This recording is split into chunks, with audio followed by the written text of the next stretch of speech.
Thank you, Mr. Strong. Thanks for putting this together. Thanks for the great work you're doing to represent Alabama. And thank you, Mr. Speaker. Appreciate you being here. Thanks for holding this time. Everyone knows that our government spending is completely out of control, and Congress has too often prioritized wants over needs while the American families continue to struggle, and it needs to stop now. House Republicans are prioritizing good governance and are actively working to put this country back on the path of fiscal responsibility. We've done our job when we passed the Limit, Save, Grow Act weeks ago to responsibly raise the debt ceiling, but far more importantly, to cut out of control spending and burdensome regulations on American workers, industries, and the creative industry that this nation has. We are fighting for policies that put more money back in the pockets of hardworking Americans. We want to save the American people money by cutting funding for woke, weaponized spending and cutting inflationary spending by $1 trillion in the first year and almost $5 trillion over the next 10. We want to protect the American people from being the target of 87,000 new agents hired by the IRS. We want to ensure that the American people have reliable energy. Just a couple years ago, we were energy dominant. We do not want to enter the world where, because of the Green New delusion that benefits China, the leftist elite, and big corporations, we do not want to live in that world where the American people will have to wonder if they have a reliable source of energy.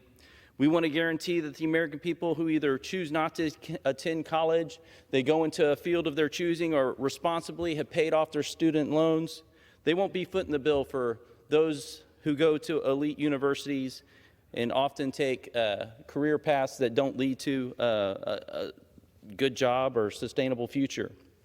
What does the Biden and the left want?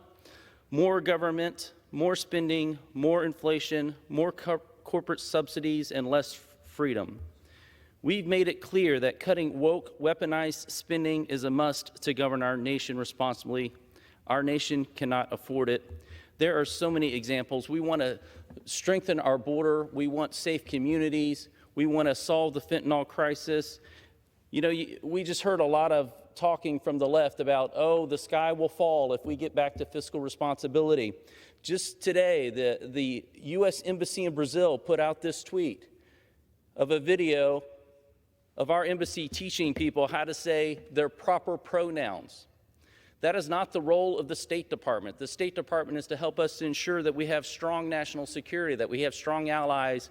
And in the words of one of the people who responded to it, said, I identify as a U.S. taxpayer, and I'd like you to stop funding this craziness.